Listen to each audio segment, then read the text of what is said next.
Hello everyone, welcome back to my channel. आज हम बहुत इंपॉर्टेंट टॉपिक पर डिस्कस करने वाले हैं and that is how to prepare for AFCAT. अभी सिर्फ आपके पास 5-6 दिन बाकी हैं एग्ज़ाम के लिए।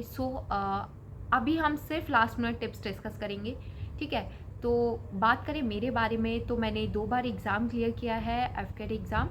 एंड मेरे पास जनरली बहुत टाइम नहीं था। लास्ट एग्ज़ाम जो कि मैंने फैब में दिया है, तो उसमें मेरा बहुत कम टाइम मैंने एग्ज़ाम के लिए दिया था, क्योंकि at that time I was preparing for airport authority of India ATC.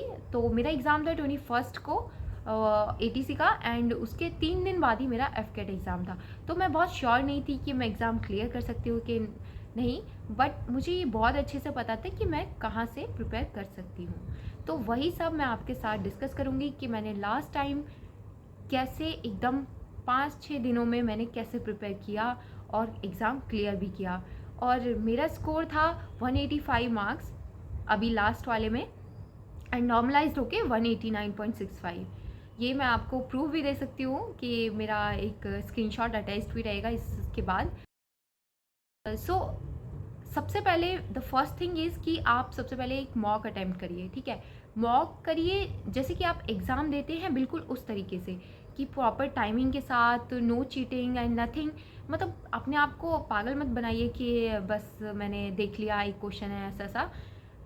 बिल्कुल क्लियरली जैसे आप एग्ज़ाम में बैठते हैं वैसे करते हैं, वैसे अटैम्प्ट कीजिए। और उसके बाद एनालाइज कीजिए कि आपका वीकनेस क्या है। लाइक हो सकता है आपको इंग्लिश में बहुत प्रॉब्लम आती है, इंग्लिश में आपका बहुत नेगेटिव हो रहा है, या फिर मैथ्स में। तो ये सब आप एक बार पहले क्लियरली अटैम्प्ट देने के बाद आप क्लियर कर लीजिए।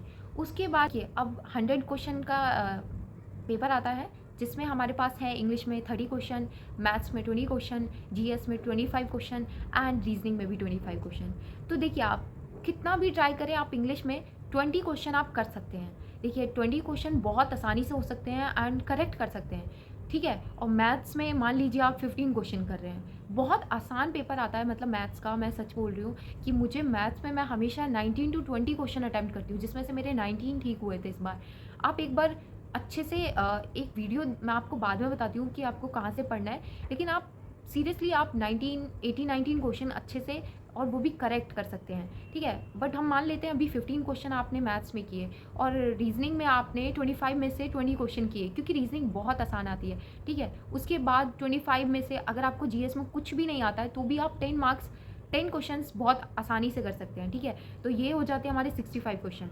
तो 65 इंटू 3 दैट इज़ 195। 195 आप बहुत इजीली स्कोर कर सकते हैं, और ये बहुत सेफ स्कोर है, ठीक है। ये तब है जब आप ग्रीडी ना हो। Like greedy in the sense कि मैं खुद एक स्टूडेंट हूँ, तो मैं बहुत अच्छे से जानती हूँ कि हम एग्ज़ाम में क्या करते हैं। अब हम 65 क्वेश्चन कर लेते हैं, अगर वो करेक्ट भी है तो हम कहीं ना कहीं हम चाहते हैं कि क्या पता मेरा ठीक नहीं हो, तो मैं कुछ और क्वेश्चन अटैम्प्ट कर देती हूँ, और उसके चक्कर में मैं आप लोग या मैं इतना क्वेश्चन गलत कर देते हैं कि हमारे नेगेटिव नेगेटिव होते हुए वो 20-25 क्वेश्चन नेगेटिव होने की वजह से हम कट ऑफ भी नहीं क्लियर कर पाते हैं। तो वो हमें गलती नहीं करनी है यहाँ पर, ठीक है। अब आप एक बार सेफ स्कोर पहुँच जाए, मतलब 65 इंटू 3, अगर आप 65 से 60 के बीच में भी क्वेश्चन अटैम्प्ट करते हैं तो वो एक सेफ स्कोर है, ठीक है। इतना करेक्ट करने के बाद आप 10 में मान लीजिए आपने रिस्क लिया कि 10 क्वेश्चन और मुझे अटैम्प्ट करने, तो कहीं ना कहीं उसका एटलीस्ट एक क्वेश्चन ठीक होगा, ठीक है। एक नहीं, दो नहीं, तीन नहीं, तो मान लीजिए सिर्फ एक क्वेश्चन ठीक होता है। उसमें से अगर आप 195 में से माइनस कर देंगे कि आपका मान लीजिए 9 क्वेश्चन गलत हो गया और एक क्वेश्चन ठीक हो गया, तो -9 + 3, तो ये 189 का मतलब है कि तब भी बहुत अच्छा स्कोर है।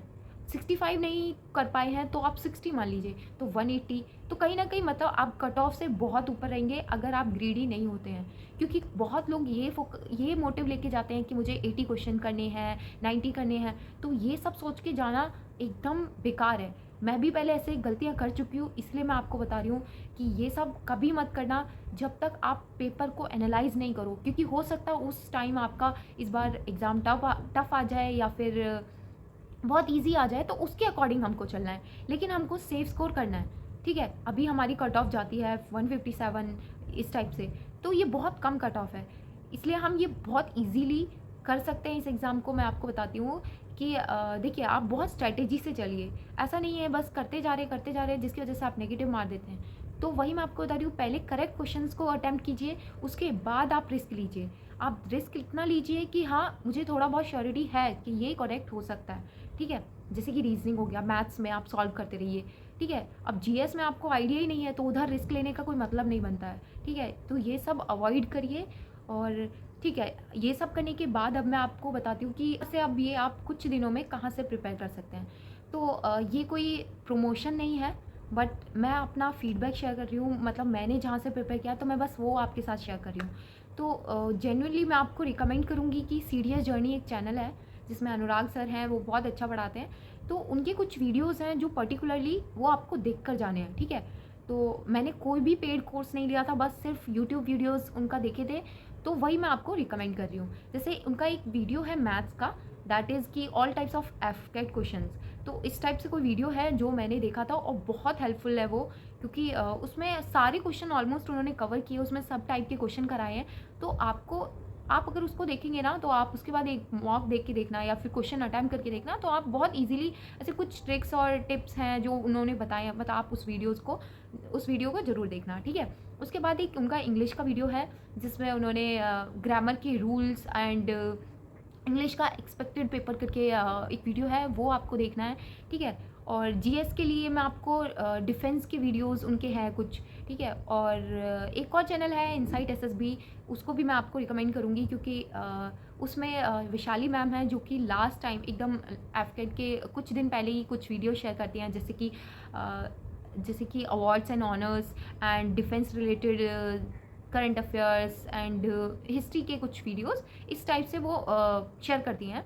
तो वो आपको देख कर जाने हैं, और ये आपको करना है सिर्फ 1-2 दिन के अंदर। मतलब अभी आपके पास 5-6 दिन है, तो मान लीजिए आप इनको कवर कर लीजिए, इन कंप्लीट कर लीजिए ये वीडियोस को 1-2 दिन में, और उसके बाद आपको कुछ नहीं पढ़ना है, सिर्फ 2-3 दिन रिवीजन करना है, क्योंकि इतना सब आप एकदम से दिमाग में इतने नाम या फिर ये अवार्ड्स वगैरह ये सब नहीं याद कर सकते हो।